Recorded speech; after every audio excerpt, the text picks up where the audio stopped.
anniversary of majority rule in the Bahamas. But what does it really mean to us? That's what we're talking about in this episode of the Reid Factor.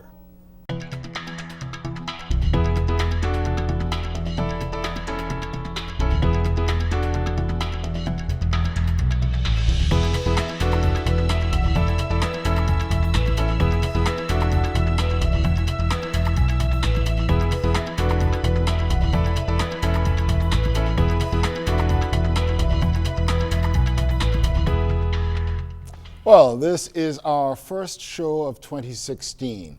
And as you know, January 10th is now a public holiday, a national holiday in the Bahamas to observe majority rule. So this time I decided that I'd speak with some of my colleagues about it and just talk about the impact of majority rule and really how much young people know about it today. And to do that with me are Vaughn Albury and Janaea Noel Ferguson. Good to see you all. I hope 2016 is off to a good start. Happy New Year to you as well. Same to both of you. Likewise. Tell us now, what does majority rule mean to both of you? I'm sure it would, considering the difference in age. What does it mean to you, Vaughn, and what does it mean to you, Janaea? Well, I'll let you go first. First of all, majority rule really, for me, it set the foundation for Bahamians in the country, especially Black Bahamians, ensuring that we had equality, ensuring that Bahamians, men and women, were able to vote regardless of the fact if they had property or not, regardless of their gender, ensuring that we would be able to propel ourselves to the level where we were able to stand on our own 2 feet. And we did not have to depend on anyone else or any other country, but we were able to make our own decisions, our own laws, and really it set the roadmap for Bahamians today, especially in terms of entrepreneurship, which I feel is really relevant to today as we look to encourage more and more young Bahamians, especially to become business owners. We don't have to go by the old formula of working for somebody, really being enslaved to someone else. I think majority rule for me, as someone almost 30, really set the foundation for that not just social empowerment, but economic empowerment as well. I concur with everything that Mrs. Ferguson said, but for me, majority rule started long before 1967. Well, it did. Yeah, I'm a child. I was born in 1960, January 11th. And for me, when you looking at my grandparents, we're from East Street, seeing what they went through in 7 years, from 60 to 67, and I know it started long before, but that just getting education, because you just couldn't move from being a people where there was vast inequality into actually being empowered. These were capable people. It wasn't like we were enslaved people without skill, without knowledge, without education, but we were prepared and we were determined and we were confident, that's my view, that we can do our own things. And we can run our own economy. Right. The only thing of the day is that the government of the day used the law, the system, to hold people back, right? And yes. When you think about it, because when you say that a man had to have land in order to Property. vote, Exactly. just to vote, that's why when I hear people today talk about, they ain't gonna vote, I don't care who you vote for, you gotta vote, because getting that franchise,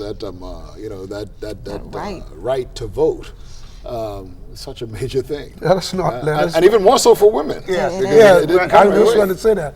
Let us not forget that it was just 5 years prior, 1962, that women got the right to vote, and we had a lot of powerful women. And I can say, in the early to mid 20th century, women ran their homes. Women And they ran their still homes. do. They still are running homes today. Yeah, and there's nothing wrong with that. I think because we know what mothers are to us, right? And I guess we're going into something else. So even though women ran the home, there was always a male figure somewhere. And that's right? that's true. And that's whether it was in the house or out of the house, there was true. a male figure The dynamics somewhere. have certainly changed, but at the end of the day, you still want to go back to those core values where you saw both parents in the homes, and we don't get that. So women are kind of forced these days to be the head of the household. The key was I restrain a little bit. Do you think it's unfair for women? No, hold on. But the key was family, and that's what she's sitting Yes. on. Family. That's what it was. Family. Family is the most important element. Even as we talk about majority rule, you had that backing of a family. If the man was out, fighting for those rights, the woman was holding down the home and pushing the man to go ahead. Exactly. Goma, yeah. To ensure that Bahamians got equality, to ensure that we got education, and there was a Bahamianization eventually in the country. I like what Mrs. Ferguson said. For me, that's the key, education, because it really started long before 67. And we're going to get more into that because education was the real first major plank of a majority rule and its impact. That's right. But really, majority rule, it could have gone either way, couldn't it? Because there were 18 on January 10th, 1967. There were what, 18 votes? 18 PLP. seats, yes, each. But two really great men decided, look, we got to change this. Yes, right? yes. Sir Randall Fox and Sir Alvin Brennan. Yes, Exactly. and you know something, this is 2016. How many people know Sir Alvin Brennan? You don't hear about those names. It's amazing, I mean, We've not done a good enough job. and that's part of the reason why we're having the show. Of course, there's only a little bit we can do. And a question I'm going to come to you with more so, Janae, because you're younger, much younger than both of us. But how many people know about in your age bracket really know about majority rule and beyond it really appreciate what it is? I think we know about it, but I don't think that there's a great appreciation for it. Learning about majority rule and the events that led to majority rule, the general strike, the Burma Road riot, women being able to vote, that's something that is in our school curriculum. I graduated high school in 2004. We had to know that to pass our BJC, BGCSE examinations. And for most students, I wasn't a QC or St. I John's call or- myself a history buff because I do like the subject, go. but you learn that to pass an exam, but does it go beyond that? Do we have national institutions where I can go back and look and see these people and tell someone else about the impact that they've made? There's really not an opportunity for that. Most recently, we just passed the National Honors Bill in the House of Assembly, something that I feel is totally needed. We need an honor system because, at least for my generation, you don't hear about them, you don't know about them. You can sit at grandma's knees and learn about the struggle, and she can tell you the stories, but for you to actually have that experience and go somewhere and look and see and feel and see those experiences, you don't get an appreciation for it. You don't get to understand why Bahamianization and majority rule and us being an independent country is so important, which I feel many young people today have this sense of entitlement because they didn't have to work for it. We understand that those who are older than us, they had a reason for the struggle. Children today get up and they go to school and they don't have to worry about race and economics and any other type of discrimination. It's taken for do you think we granted. don't have a real major purpose like we did back then? We have to have one. We have to have one, but we have to. what is it? What is the real purpose? Where are we headed? So we haven't defined so It's many not years what we need later. and want yet. It's not defined. Just what Mrs. Ferguson said. Look here, today's youth are quite different than my generation. We knew, we lived it. We lived majority rule. We knew what it was to grow up under the UBP-led domination. You remember that though, because you're not that. Boy, look How here. old were you in Like 1967? Janelle Noel How Ferguson old were said, you in? I mean, I was 4. 67. I was 4. 7 the next day after the election. Wow. I was 7. But Well, I was 3 if you going have on an 4. appreciation for history, she does and I do, and you get to know it. I was always So amazed from with what you remember, Listen, what I remember, my mother, I didn't even realize my mother was one of the first female trade unionists until she died in 2013. My brother talked about it. She never talked about it. And I keep remembering Mr. Christie, the Prime Minister, saying, we have to talk Write and the write story. our own stories. Every day, you go to funerals on weekends. The history of the Bahamas is written in the obituaries. Because we don't talk about it. And Vaughn attends just about every funeral. Every week. but it's true. It's true. So many times when you do go to a funeral, you say, "Wow, this person I did that." did not so know I that. had no idea, and really, we should be embarrassed about it. But Yes, we should. But also, talking about it, growing up, my mother was politically active in the PLP. My tenacious. Well, back then, Tenacious. everybody was in the He was PLP. Not everybody. Well, one or two. My father was not he was not I got pro. you. No, but when I say that, you know what I mean? For example, you know, when you think about Sir Cecil Wallace Whitfield, who played a major role as part of the first majority rule cabinet, Yes. you know, of course, out of all of that, allowed democracy and further development of political systems in this country. And Janae, I never told you, but that 67 election, women used to tow their children along with them. My mother had a station wagon. Wow. Man, look, she used to pack the 7 of us up, and we go to Windsor Park, and a lot of rallies were held on the government grounds, which is now the Archdeacon William Thompson playing ground by St. Agnes, by C.R. Walker School. Those were just to see the crowd of people, and there was a joy in the air. In that 60s, I remember the 67 election particularly, there was a joy in the air. Even though they were in opposition at the time, there was a joy in the air. There used to be stickers, and there used to be things you click with. Then we went on Fort Charlotte. There were a lot of rallies there. Getting to know what the issues were was important for my family at that time, because we're East Street people. So East Street really was the heart of the nation at that time, and Celinda lived up the street from us, and he went to government high with my mother and my father. But just getting to know it, and then they always told you, prepare yourself, because this country will be yours someday. So you're gonna have to prepare yourself. They don't want no dumb people, because education was the most important thing at that time. Right, and you're right, and that was the focus post 1967. And I mentioned Sir Cecil. Like he said, he was one of the members of the first majority rule cabinet, and he was given the task of improving and Bahamianizing the educational system. You know, really, I don't know if you remember him, but he was really quite an amazing man. I remember him. He was there before St. Agnes.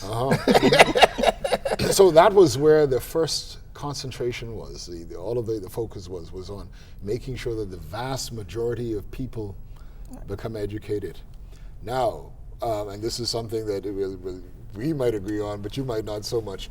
But you might too, yeah. Okay. But when you compare the state of There's no comparison. literacy, let's say, right? Because when you think of all of this sort of effort that was put into actually educate people and to ensure that people became professionals. And regrettably, I understand that we have to take a break right now, and I don't want to get into this with less than 30 seconds. Stay with us here on the Reid Factor. We're talking about majority rule and its impact, and where do we go next?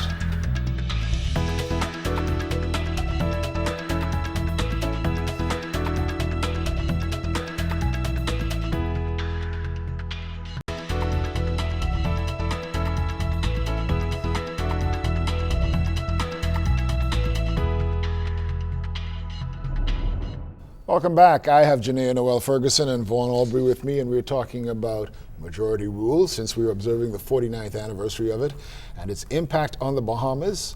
And we're trying to find out how much young people know about it today and how do we continue the legacy, if you will, of majority rule. And we were talking about Sir Cecil Wallace Whitfield just before the break, and how he was given the task of improving and Bahamianizing the educational system. Now, we know that 1970 up to, let's say even up to 1990, 2000, right? We know the level of literacy exceptionally high in the Bahamas, but we seem to be having some issues that we weren't having there. What do you kind of attribute those to, Vaughn? Do you think it's because of the vast numbers of people, the growth? What do you think it is? Where have we gone wrong? Because we haven't sustained it in the way that we should have. No, we have not. In families, education is not seen as a priority. I don't think today. You scare me when you say that, because I have a friend, someone I know, who is he's I guess about 32 now. And he said, you know something, I've never had this sort of like encouragement from my family to go ahead and become further educated, which we find strange, right? Yes, it is. Yeah. You're expected to go to college. We were expected to go to college. But I think, Vaughn, we've taken a step back because I remember my mom and my grandparents telling me, who are from Kid Island, that at the age of 14, you have to come out of school, you have to leave work. school. They would be teacher monitors. And after the whole majority rule and independence push, it was also a push for them to go back to school, to educate themselves, to take up this additional training. Whereas now, I think the many social ills we have in the country now have really forced us to put education, on the back burner. When we hear about students who are 16 not going to school, they have to go to the food store and pack bags every night because they're sometimes the only breadwinner in the family. That is an Because issue. the family That is structure has been broken, because the mother had children at such a young age, because children are now raising themselves and children are raising children, let me put this and down. education is now on the back burner. A lot of people, even way back before we were born, Vaughn, had to do that. But they were able to structure, overcome. And they also had, you could always leave your children with grandmother. Today, the grandmothers could be 31, 32, 33, 34, 35. And they're out on the road. And they're on the road. Yeah. And the structure of the family is disintegrating. It's not like it used to be. But it's a shock to me. I go in Super Value Food Store in Nassau and that's my job. And the packing boys got on a government high school uniform and can't spell government. Really? No, it's It's not for every situation, but you definitely see the breakdown in the family structure that I believe has attributed to this overall problem, not just with education. No, that's correct. That's correct. It's in so many spheres today. No, it's and we need to talk about that as we move on. You're right. Let's go back to, in my view, for education. I spoke with the Honorable Arthur Deano, former Governor General. Now he is indeed one of the premier, after Celine, it is he who is the face of Bahamas independence, of majority rule. And Bahamianization. And his policy was Bahamians first. Exactly. He was one of the architects of the new education system. There was the government high school, which was a selective grammar school at that time. It's no longer that way. I honestly feel that there still should be a need for, it doesn't have to be government high, but I feel there should be a school where the best and brightest can go to a government school. His view is make that the system more competitive so that everyone but wants his to get view in is there. that's what the private schools are for, but not everyone can afford the private schools, and the private schools just give 2, 3, let's say just 10 scholarships per year. I think there's still a need for But a after government high. 49 years, we should be at a place where it's not just a government high. All of our government school systems, in my opinion, should be at that level. The standard We're should be looking at national across the board. standardized testing. We're looking at all these avenues to put everybody on that level. Why does it have to be just one and this elite group in the public system is able to go to that school? I don't want to call. She's got a major point there. Yes, and that is that point is what Arthur Hanna said also. I disagree. I just disagree. I just think some of our best and brightest are not acknowledged because of their brightness, because of their level. You're talking about income. social classes? Social classes. That's what I'm talking about. But And we're doing and ourselves a disservice by that, aren't we? by By not finding out who those brightest We or know tapping that into who could be. yes. Finding that potential. The nuggets are there. We just have to discover them.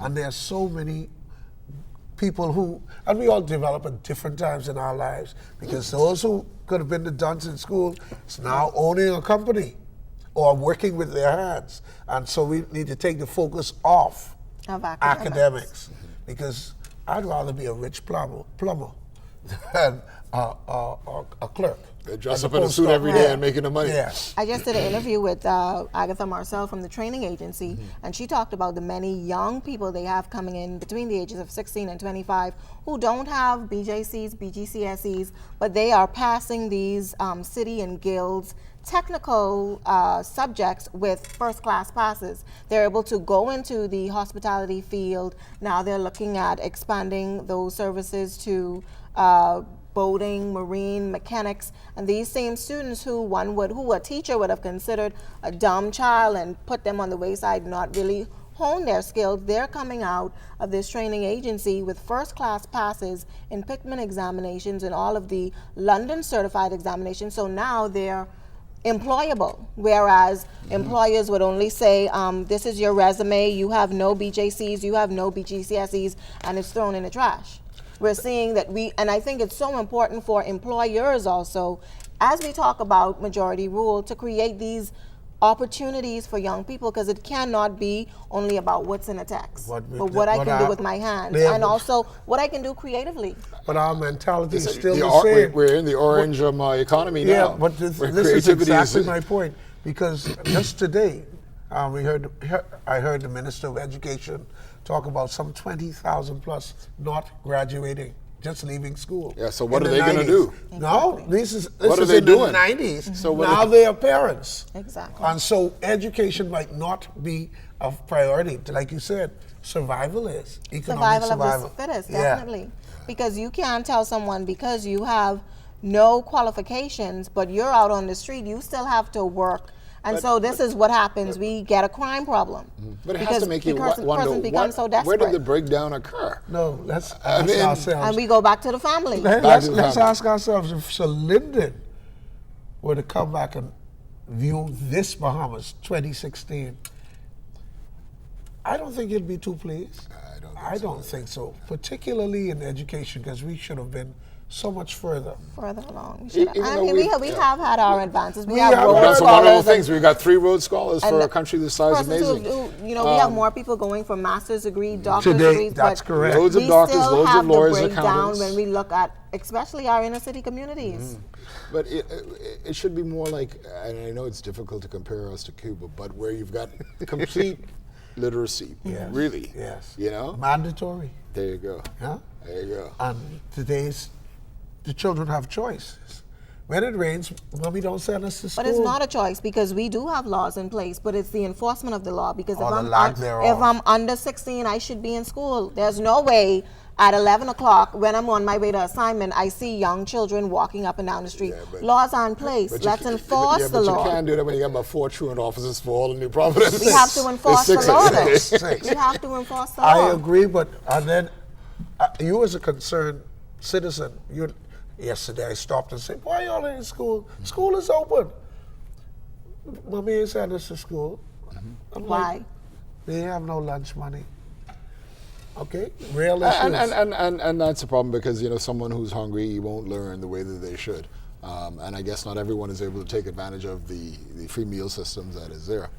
But education is free. The government spends hundreds of millions of dollars to educate Bahamians. But, if you got to have a peanut butter sandwich, and you may not have bamboo shack for lunch. So where do we go from here? We still need to go back to from whence we came. I hear stories of parents who say, I had 1 shoe, 1 shirt, 1 skirt for school. Exactly. I wash it out every day, and I make sure I was to school every morning. So my mom told me she walked from Hospital Lane to SAC every day. We back to values. She did it. She did it. And some people, if they ain't got no car, they ain't gonna take the bus. You got to be joking, right?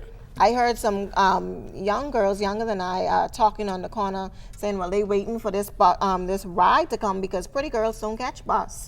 Wow. They need to go to school, but pretty girls don't catch bus. So how do we lose ourselves so quickly? Materialism. Yeah, and everybody got relatively quickly. Everything. Usually, Bahamians think it's their right to go to Miami. How many Bahamians under the age of 5 have not yet been to Miami? I would venture to say it's less than 50%. I wouldn't put numbers on it, but it's few. Have not been to Miami. It's few. Probably Bahamians 5 and under have been to Miami. I would say it's more than 50%. So how do we change this? We got to become our brother's keeper. We honestly first have of all, to become. do we want to? My children tell me, don't get in these crazy people things. Daddy, the innocent one always gets killed. So when you want to get involved in things, you're restrained. Somebody's fighting, and I want to go stop it, stop my car and get in it. I'm restrained, because I have to think about my daughters. You become so cautious these days that you don't want to trust anyone. You don't want to lend assistance to anyone, not only because of a safety element or a crime element, but I just feel like persons are of the view that everyone is out to get something for themselves. Everyone is, oh, this person's going to take advantage of me if I try to assist. Oh, I'm telling this person I'm going to give them $100 to help with something, and every week now they're coming to me for $100. That's true. But many people make listen, we're all in media here now. I can hardly walk down Bay Street with anyone trying to, it used to be $1, now it's like $5 and $10. Right. I'm sure you go through the same thing. Right. You know, they say, oh, you know, and you can always tell whenever they say, I like that program. You know what's coming next. Give me. Give me. Yeah. And they Well, the point I'm trying to make is that even if we decide to help, even if we decide to try to change, someone is always out there who wants to break that system. There will always be There will- abusers. Exactly. There will always be abusers. They don't want to line up Which for makes anything. you very cautious, which makes you in this whole mind frame that I just don't want to help. I don't want to be bothered. If it doesn't affect me, then. But it's kind of sad, though, how all of the effort pre-majority rule, all of the sort of struggle and the sacrifice that was made, has just been It's cut away lost. at in such We a short thought time. we would have been far further ahead at this point. We should have been. 2016. We should. We should have been. We really Relatively small listen, country. man. Look here, I talk about education. When you had to go to school, I still get back on that. When you get the values of, look here, you're not doing it for mommy and daddy. You're doing it for yourself, For your future. to enable you. Yeah. But now we have enablers, people who look to government or any other social or civic organization for sustenance. That's not how Bahamians were brought up. Independence. After the break, we have to take a break, but after the break, we're going to talk about the social revolution that was part of the second stage of the majority rule process. Stay with us on the Reid Factor. Talking with Janae and Noel Ferguson and Vaughn Aubrey. Don't go away.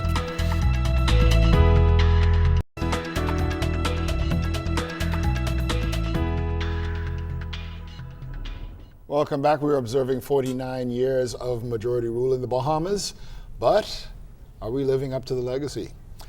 Before the break, of course, I had Vaughn Aubrey and Noel Ferguson with me, and before the break, we were talking about education and how we're actually in this mire now of so many people who are illiterate, really, right?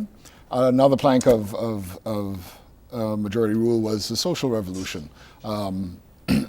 National insurance. It's funny how we're now looking at national health insurance, social security, hospitals, etc., the defense forces, things like that, in order to build a nation.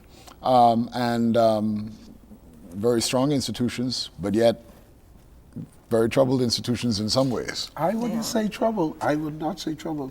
The thing is, the focus is now on institutions like that to help propel the nation, to help sustain the nation. National insurance, brilliant idea.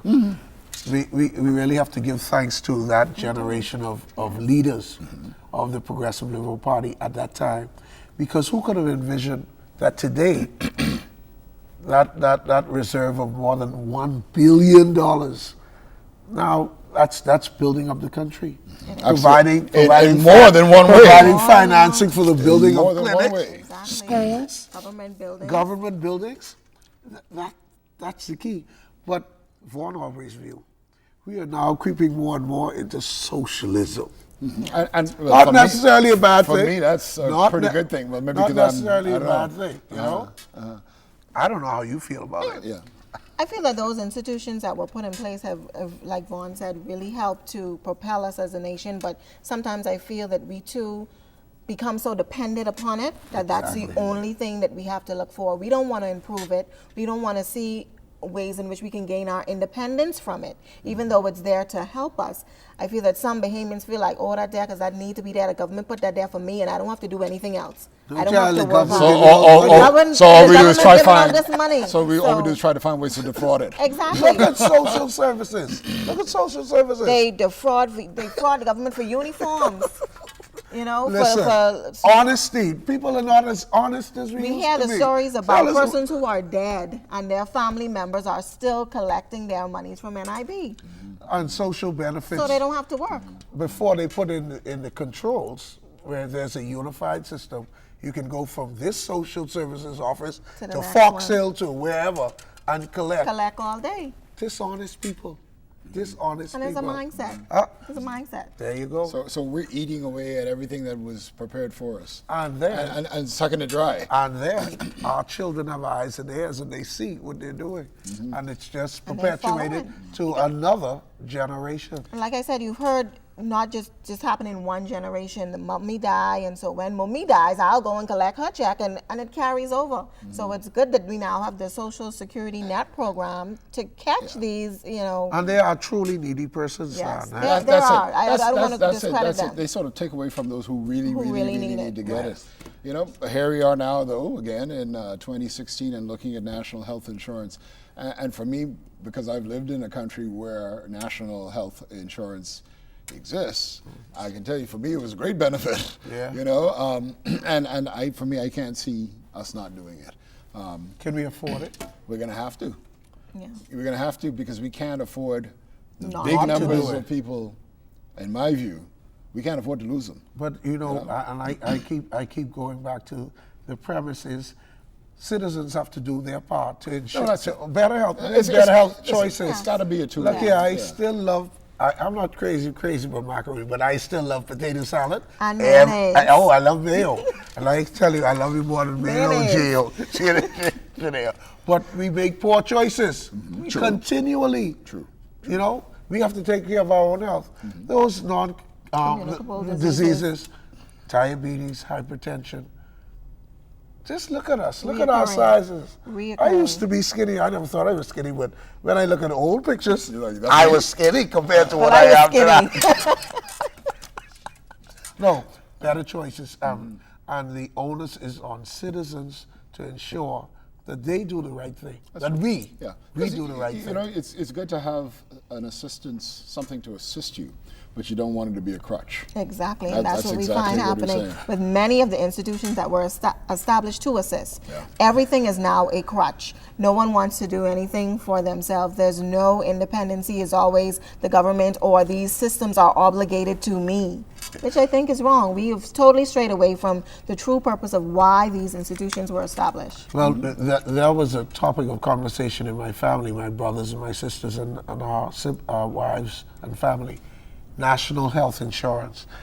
We all have private insurances, but the view is that, boy, when that comes on, we ain't have to be paying these high premiums anymore. My daughter, 27, she pays almost $400. $400. That's a lot of money. Yeah, for private health insurance. That's a lot of money. So, And don't forget seniors who are paying more than $400. man, I have a Try to friend. say it's I have a four friend, times as much as he that. is 74. Who ain't working. He and his wife pay $1,800 a month Yep. That's more than a for mortgage. health insurance. Huh? No, it's And they're ridiculous. retirees. A lot of babies cannot afford that. That is not sustainable. When we look back at another thing, and you know, all of these things were somewhat controversial when they were supposed to have been rolled out. And you look back at National Youth Service, which a lot of people are calling on for now, but back then they didn't want it. But I think it's a critical thing for us. Yeah. We need it today. Yeah. We needed it Had then. we had it established, then we would not find ourselves in this So situation. true, so true, so true. Another institution I'd like to give. I really want to thank those who came, our leaders before, the Defense Force. That's that. Well, I'll tell you. I mean, you know, when I keep bringing this up from time to time. When I was in the Foreign Service and based in London, I had responsibility for police officers and the Defense Force, and the Defense Force in particular always got the highest honors in Dartmouth, right? Always, you know. Really made me proud every time. And now, of course, a lot of them are actually leading the Defense Force now. Listen, just to protect this archipelago, a good decision made to acquire those Operation Sandy Bottom, the 9 boats. When I go to the islands as a part of island life, just to hear people in the family islands say, boy, them Dominicans out there thieving all our resources, all our group, all our accounts. But we don't realize the depletion, and they use the impact nets. it'll have. The nets, they use the nets. They are robbing us and robbing our children's future. Yeah. So that defense force has been a good thing to protect. And you know, people God, criticize them, but you could imagine if they weren't there. Not only does the Defense Force, though, protect our borders from poachers, illegals, in terms of gun control, inspections, and all of that, but Defense Force officers are known to fill any role in society, what I think is so important. They're the SEALs. They are the SEAls of Yes. our nation. Yes. When you talk about persons threatening strike and the government turns around and say, well, we have Defense Force officers who could go there, so. Right. And I must also say service has been a big thing for them in the family islands. Police and the Rebuilding Defense homes after national Force officers, disasters. they are front line.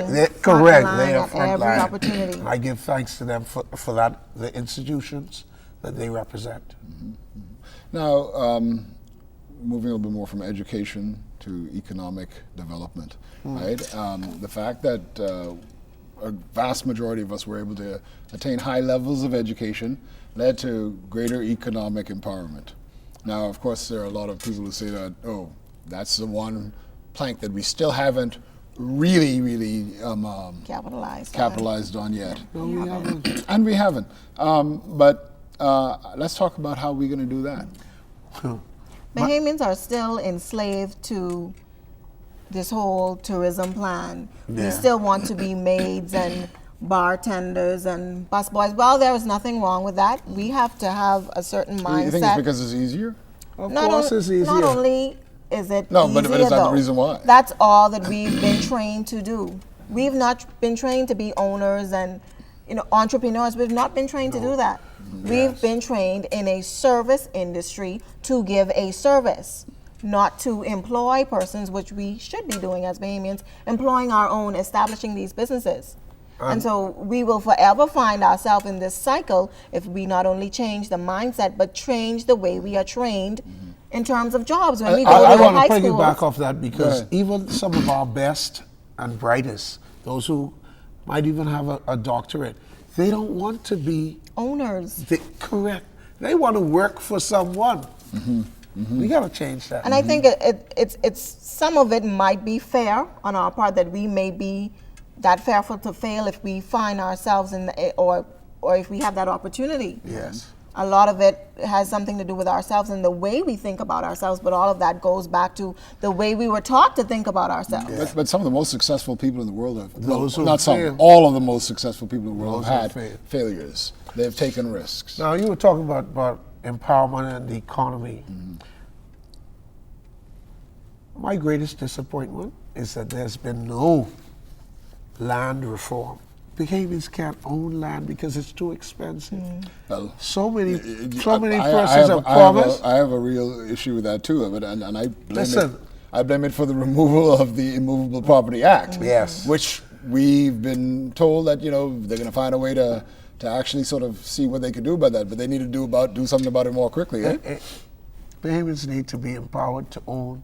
This land is our land. But But so many people and made promises to do that. So many entities, they have not done it. Yeah, I know, but It's easier a just critical to thing. ignore it. But there's- we I ignoring know, it at our peril. Because look at the successful employees today. Say you're making 30,000, 35,000, and you're married, but most persons are single in the Bahamas. You can't afford a $120,000 property. No, but listen, Not the house. There's a Just the house that I used to property. play up, out west, just play in the house because they were friends of mine, and they can't even afford that house now because it's like $3 million. Yeah. So what do we do? Why are ordinary homes? Well, I shouldn't say ordinary homes, but nice homes, now sort of rivaling in price. Places in London, New York, and Los Angeles. Exactly. Why? Because this small little dot called New Providence, because it's not throughout the Bahamas, it's New Providence. This is a valuable and attractive place to live and to be, despite all the challenges. Despite people still want to come here. People still overstaying their time here.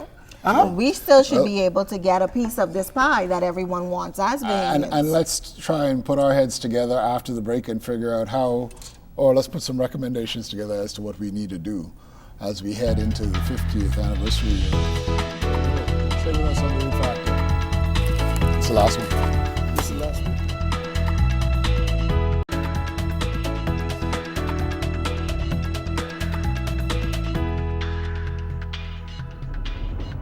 We're here in our final segment of the Reid Factor, and we're really talking about the post-majority rule era, 50 years almost, 49 years this year. And as we head into the 50th year of Vaughan Aubrey Engineer Noel Ferguson, how do we turn things around to get back on track, or to sort of get rid of some of the things, or change some of the things that we've done wrong? Become our neighbors. Help us. You got to go back. They're simple things that we have to start Very simply, simple. right? The Bible, the biblical rules, the Ten Commandments. All you need. Serious. I mean, it's not hard. It's not hard. One thing, the knowledge, the resources are here in the Bahamas. We have literally everything we need for us to be a successful country. But like I mentioned before, we are not disciplined in any of that. We do not enforce hardly any of the laws. So we will forever find ourselves in this cycle. We can't say that the laws aren't in place. We cannot say that the resources aren't there. We cannot say that the institutions are not there to help us, but we want to take advantage of it. So why don't we want to find a enforce? loophole around it. We Why want don't- someone why to don't do we All something got for a us. friend somewhere. We all related to somebody. No, you got a friend. One thing we know, you need your driver's license. You call somebody to get your driver's license. 'Cause ain't no way you you need waiting a on that line. passport. You ain't standing on line or paying $200 to get it. Because you know you already made your All of us are your guilty plane of it. reservation, but your passport is expired. Just So can I say all these things we just talked about, are really preventing us from arriving at what the majority rule dream is supposed to be about, the entire correct. dream. And it's about creating a fair, a level Yes. playing field. Yes. It's not level. Yes. No, And we I know don't think that anybody the rich are getting richer, and that's a small, Very small percentage extremely of the small. the population. middle class is declining. We know that because of the cost of living and everything, because we are also guided or impacted by external forces. And when your middle class goes, there goes your economy. 'Cause they're Exactly. the ones who they're Exactly. yeah. We have to stop the brain drain. We say it, but personally, we tell our children, Shari, stay over there. Yeah. You know? And guess what? I'm ambivalent about that. I believe getting experience abroad is critical. It is. But you have But to you got to give do back. something You have to give back. you got to at do some- something to at give some back to point. this island, Yes. this island nation. This island nation, yes. But we're losing our best and brightest, and that's not a good thing. How do we get them back? We have to. We also have to make it, create some incentive and make it attractive because Because no it can't one be will- all about money. like It that. can't. But it's got to It be about can't. something Yeah. that It Our has to be benefits. about something else other than, oh, I have not gotten this seven-figure salary or whatever the case may be to come back. Janelle, I have to be let's inclined let's talk and about want our to come story, back. the one we covered yesterday. In Agua, no teacher, no math teacher for grades 2 and 5. The minister talked about how hard it is to get teachers to there. get teachers in Agua. Either I feel they need to just write their contracts, not like it used to be. And Inaugua's Makes- one of the it's more more built up progressive, and one of the more progressive progressive, islands. Yeah, That's amazing. Just write contracts to make it appealing Yeah. to prospective teachers. It can be done because But in my nobody view, it's is already obligated. attractive because you have your rent covered, you Yes, have housing, yeah, housing is there. transportation, Yeah. I think some sort of hardship allowance. So I think it goes back to the And a mindset different quality too. of life, What yeah. type of lifestyle do you want? That's do the the thing- teachers that's the key. nowadays want to live the city life, or is it not okay to be in a hardship area and just teach and be comfortable with that sort of lifestyle? What are we achieving toward? What are those persons in that situation wanting? They don't want that type of lifestyle. No. And so when we see that, like you talked about, outside influences, people see what is going on around them and they want to achieve those different things which may not be achievable in Inagua. Yeah, that's true. And But I can tell you this: but you most got of them the- don't you want to got- come here. No, but the thing is, they do not want to listen, come to New the Providence. internet is pretty much everywhere right now, right? Exactly. And so many things you can do. You don't need to be in Nassau to do certain things that you need to do to establish a business. You can establish an online business from Inagua. But so many young people today are looking for this pie in the sky lifestyle. But To me, all- that's the biggest problem. and- And instant gratification of getting there. It's not hard work. It's not putting in the I gotta time ask and this. beating Wait the on, How much before you you go think- there, how hold on, much you before you think- go there, okay. before you go there, just piggybacking off that same mentality, you don't have to be here to impact the Bahamas because there's so many of our best and brightest abroad. We need to Yeah, tap but they into come there. home, but No, they we come need home- to they tap come home in. every once in a while. You don't have to be. Yeah, Listen, right. the We way it need is to now, tap into you're gonna their 3 months here, their 9 months knowledge, here, whatever. their knowledge, their networking to benefit the Bahamas. Exactly. Let me ask you this: do you think, and this may be a bit off, but do you think this whole hip hop lifestyle now has It people? loose. No, It loose. Do you think Yeah, that, too much do you think loosey. that's given a lot of young people just sort of a false reality? false reality. It really No breaks, is. no discipline, no barriers, no borders. Because no, they see- you do what you want to do. And you see the outside world get these materialistic things, and for them it seems so instant. Well, just too many freedoms. Some people need to have their freedoms restricted, and I don't mean in terms of physical location. I mean just freedoms. No, you cannot afford to pay for those $200 shoes or sneakers. And if you you're in cannot. school- Yeah, if you're in you school, want you it. shouldn't be having no Huh? $200 shoes for No, school. you even cannot goes have back a S6 floor. to the middle class, where we talked about the degradation of the middle class, and where banks fall into place where they will give you a consumer loan rather than Yeah, but something. They that won't give you can- something to They're start your predatory business. banks. They won't Huh? give you any type of capital. So all of these things prevent us from getting where we need All to of go. those Yes, things. I They will say, agree "Oh, that. sure, take $5,000, go away, buy a car, Vacation. vacation." Yeah, we need better consumer education too. Better consumer education so that we can help Bahamians, and in particular young Bahamians, to make better choices regarding savings. We are not saving as a nation. As a nation. We're seeing more government, public-private sector partnerships, but obviously we need more to achieve these things, right? Yeah. Because, well, you always need, the efficiency of the private sector to, Yes, you do. to mesh Yes, with you the structure of the You public know, they sector. I'll go said, go ahead. I'll go back to the interview. You talked about public and private partnership, and I talked to Agatha Marcel today from the National Training Agency, and she talked about how private institutions are signing on to the program, ensuring that they try to hire at least 5 to 10 young people. And she put the challenge out there. Makes that, it easier for them for recruitment. It does. She said, I challenge the government wherever there is an entry-level position. These young persons that we are training, hire them, please. She's begging the government. Ensure that the government, we can still call it a stable job for many, but let those young persons where there are entry-level positions, instead of giving it to this one and that one and who you know, get those young people who are now trained through the training agency to be employed, and watch all of those social factors go down gradually. But yeah, because there's still a vast number of persons who are really unemployable. That's a big And deal. so the step also, what I'd like to see, people take the initiative. Yeah, I mean, Yeah, you which out of which- school, from right? you which go to bank these job job which fairs. bank job I can get if I got a take the tattoo around initiative here and to 3D. improve their skills, Yeah. to improve their employability. So many people just resign themselves. You finish school, to hear people say that GPA is 1 point. And proud. Yes! Expecting to be rewarded for that. No, they want a top paying job with Go that. back to school.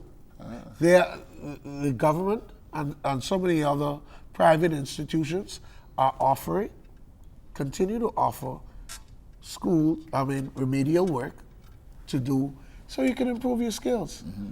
You just need people to do it. But something as well, before we get to the end, a lot of services are there, but Bahamians won't take advantage of them. Like, for example, I was part of Project Reid some time ago, right? And when I was there, and I understand this happens a lot, you know who the people were who were coming to learn how to read? All the computer classes. They were immigrants, Not. and particularly people of Haitian descent. They were trying to learn to read. Yes. You couldn't find any Bahamian-born people there. The slogan PLP had in the 67 election is "The world is watching." It still It's applies. still watching. It's watching more now. Yes. We are It definitely still under a applies. microscope, It still especially applies. given the advances in technology. Just the other day, we had these videos come up about the Bahamas, and we are constantly now on the defense to defend Yes. that yes, the yes. Bahamas still is a safe place to work, play, and live. Yeah. And we truly have to have some type of meaning Yes. behind that. We just can't say Be it. our brothers keepers, and this is a service economy. Give real service.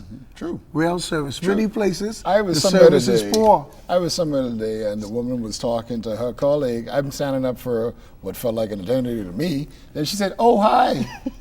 They weren't rude, but they just not doing their job. There you go. Someone else would just walk out. I mean, I was thinking about it. And again, it goes But- back to training and what we see other people do. People only can do by the example that was set for them. That's and they correct. can't know any better unless someone, hey, you're going about it the That's wrong But wrong. way. I think the real thing is, though, getting Bahamians to understand that this is the only place that they have, and the only place that they could and are gonna be, and they have to buy into what's here and to making the place better. That's the only way we're gonna move ahead. We definitely need to reset so that we can go forward, because this cannot continue. Definitely. Yeah. This is not the Bahamas that Sir Lyndon, Mr. Arthur Hanna, and those leaders of his generation had for the Bahamas. I think And we it's all our want a duty. better It's our Bahamas. duty. It's I our don't want to duty. live in this Bahamas. Yeah. I would want for all of us to have that yearning and desire for us to be a better We Bahamas. want it to Yeah. be the best that it can be. There's no Yes, doubt about that. yes. Well, we got 2 minutes left, and I'm going to give you your final say about how we get to what majority rule was intended to take us to, even though we've achieved a lot of it. This is a great place to be. Yeah. This is the best of times, and for many, this is the worst of times. But in these type of situations, you take advantage of opportunities, and the opportunities are there for Bahamians to take advantage and become owners of their economy. This is our economy. We can do it. We have. Don't wait for anyone to give it to us. Stop being passive and. And I don't mean steal it. I mean, Yeah. I'm talking about No, man, I don't mean to do everything legitimately and legally. Right. And be your brother's keeper. Be nice. That's my view. Just be nice. My only thing is, I would say for us to really get back to what we wanted is for us to get back to those basics. We don't need anything special. We don't need a magic wand or a recipe. Let's go back to all of the things that we originally wanted for the Bahamas at the end of the day, for us to be economically empowered, for us not to have all of these social issues that impact us to such a devastating, extent. Let's go back to the things that we wanted for the Bahamas back when we wanted majority rule so bad. Let's get that desire back, that yearning for a better Bahamas. on all region. Noelle Ferguson, thanks for being on the Reid Factor. Thank you, too. And as we wish you all the best for this 49th anniversary of Majority Rule, I'd like to encourage you to, if you don't know, do some research and find out what led to Majority Rule. And if you know, let's just reflect on it and sort of put ourselves together so we can go forward the way we should. Happy Majority Rule Day. I'm Julian Reid.